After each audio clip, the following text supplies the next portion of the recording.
제가 예전에 한창 집필 활동을 했을 때 제가 두 번째 저서 제목으로 지은 게 정도전처럼 도전하고 정몽두처럼 리딩하라. 그게 또 다섯 제목을 바꿔서 정도전처럼 리드하고 정도전처럼 리딩하고 정몽두처럼 리드하라는 제목으로 제가 책을 집필한 적이 있었습니다. 물론 채택되지 않았죠. 어쨌든 당시 정도전과 한창 정몽주에 관한 평가와 한창 그리고 당시의 사회상과 현재의 사회상을 비교하는 상황이 한창이기도 했었는데, 어쨌든 이번에는 그들의 경영 능력에 대해서를 설명을 하려고 합니다. 그렇다면 이 정몽주란 인물은 그는 태어났을 때부터 특이한 신체 구조를 가지고 태어났습니다. 이 어깨 위에 북두칠성 모양의 일개의 점을 갖고 태어났는데 그의 모친의 태몽이 난초 화분을 안고 있다 떨어뜨린 그 이름은 원래 본명은 몽란이었고 9살 때는 이미 그의 모친이 대나무에 오르는 흥년 꿈을 꾸고 몽룡으로 고쳤다고 합니다. 무슨 깨트리는 꿈이 많이 흔히 흉몽이라고 하는데, 나중에 꾼 꿈은 그나마 길몽이 되었다고 볼 수가 있었던 거죠. 그러다만 이름이 그렇게 해서 꿈대로 이름을 바꾸게 되는데, 원래 정몽주라는 본명이 아니라 이 예명이라고 할까? 어쨌든 이게 이름을 생전에 3번 바꾼 인물이 또 하면 근대에는 백범 김구 선생이 있었죠.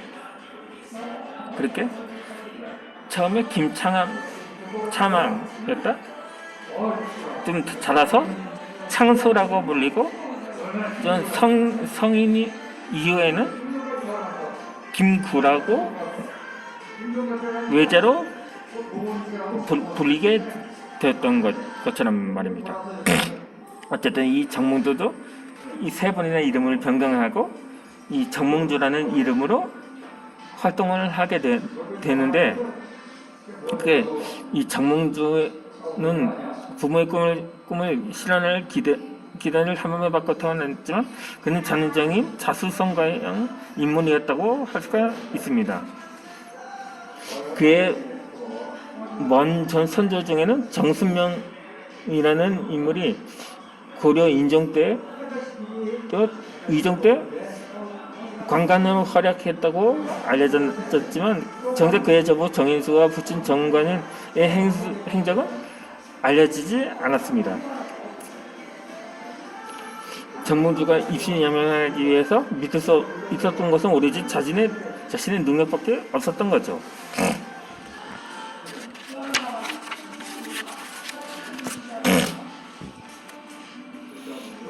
그렇게 해서 그 공민왕 때에 지려진 과거에서 연달에 3차례나 수석을 차지하면서 그의 명성이 알려지게 됩니다. 그런데 이 과거에서 건거를 맡아서 정몽주를 선박했었던 사람은 정당문학의 김득배라는 사람이었습니다. 그는 문과의 급진한 문신이었지만 장수로 또 활약한 적이 있었던 거죠.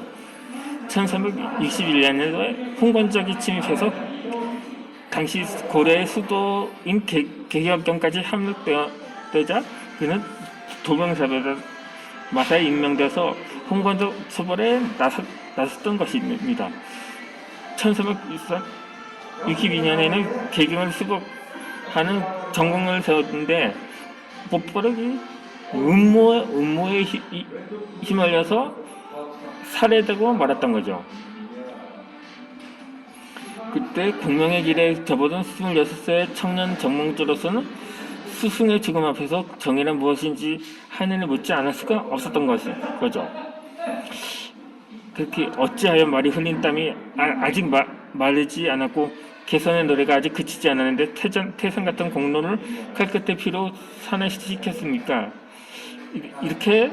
이런 식으로 정몽주가 김수배의 시신을 수집한 후 그를 위해 바친 제문에 기록한 기록문이 아니고 거의 절규문이라고 볼 수가 있었던 거죠.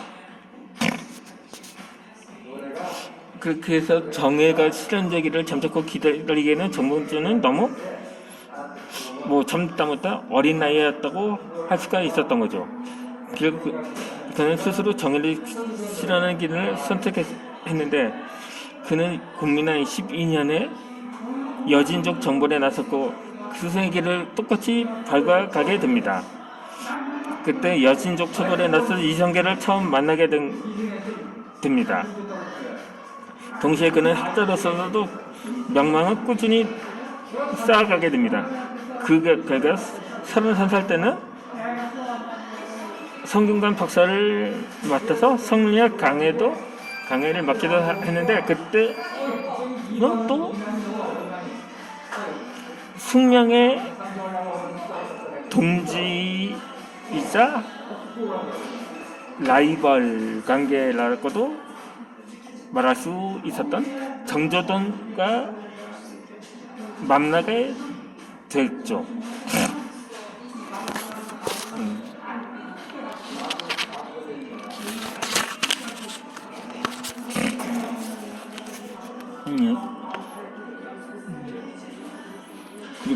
그렇게 그는 외교술도 뛰어났다고 합니다. 그의 첫 외교 임무는 국민왕 21년에 명나라의 서독적 평정을 축하하기 위해서 다녀온 남경 시행이었습니다. 그는 사행 후에 교육을 받아 한가운데서 태풍을 만나 바위섬을 포착하는 미기를 맡기도 합니다. 이때 그는 달을 배워먹고 무려 13일이나 버티다가 명나라 태조가 보내준 배를 타고 가까스로 귀국을 하게 됩니다. 이때 그는 일행 중에 8할이 사망을 천명도 그의 삶의 이지를 꺾지 못하는 거죠.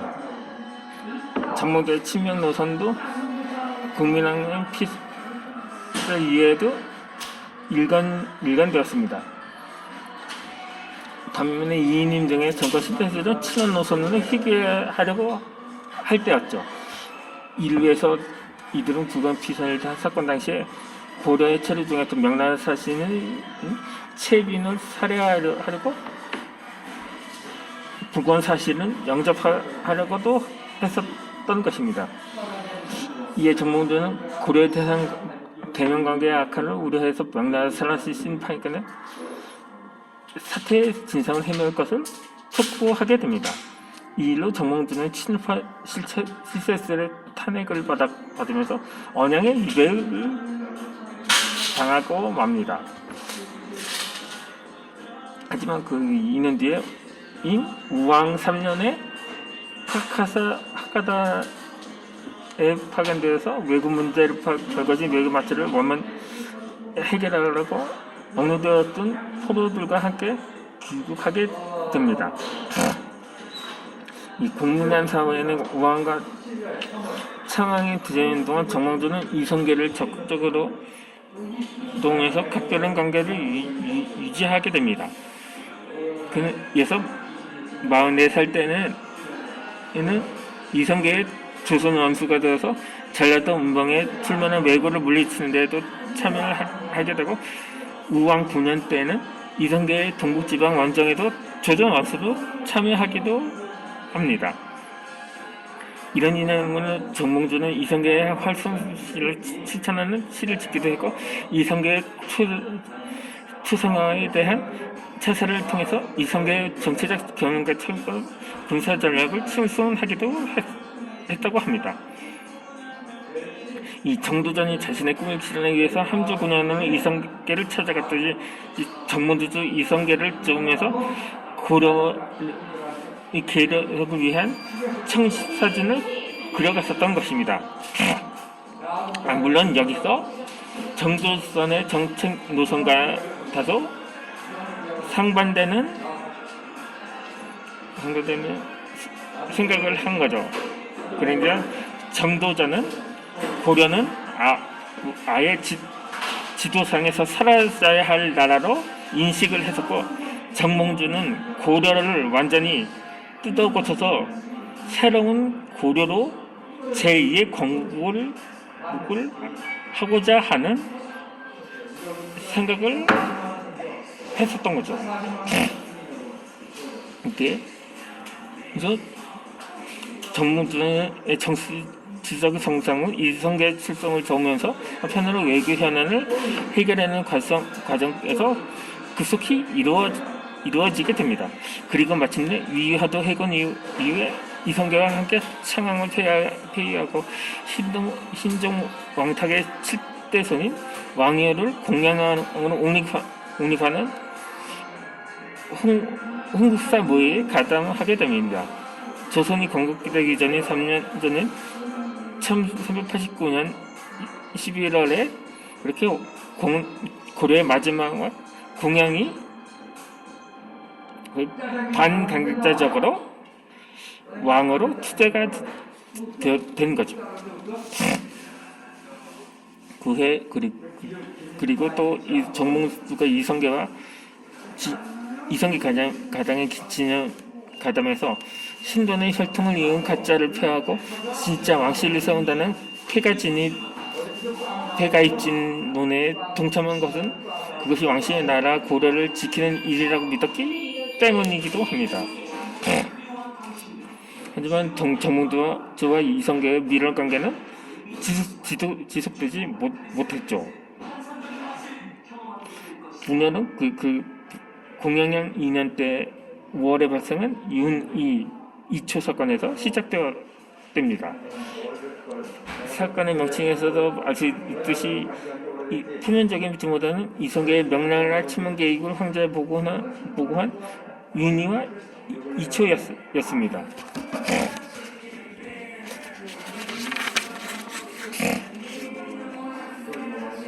그렇지만 이들의 보고는 날조된 것이었습니다. 사건이 발각되자 이성계 세력은 이색과 우후연보 등을 배후로 지목하고 그러니까 처벌을 요구하게 됩니다. 반면에 정몽주는 관련자들의 죄성이 분명치 않다는 이유로 사면을 요구하기도 했죠. 그래도 이 공양왕은 우현보의 손자 우성부는 부모로 맞았기 때문에 우현보의 처벌은 위헌적이었고 정몽주는 공양왕의 지지를 배경으로 구세력의 영수였던 이색을 변호했던 것입니다. 이제 이어서 영상을 계속 올려드리도록 하겠습니다. 정몽주에 관한 이야기는 이어서 계속됩니다.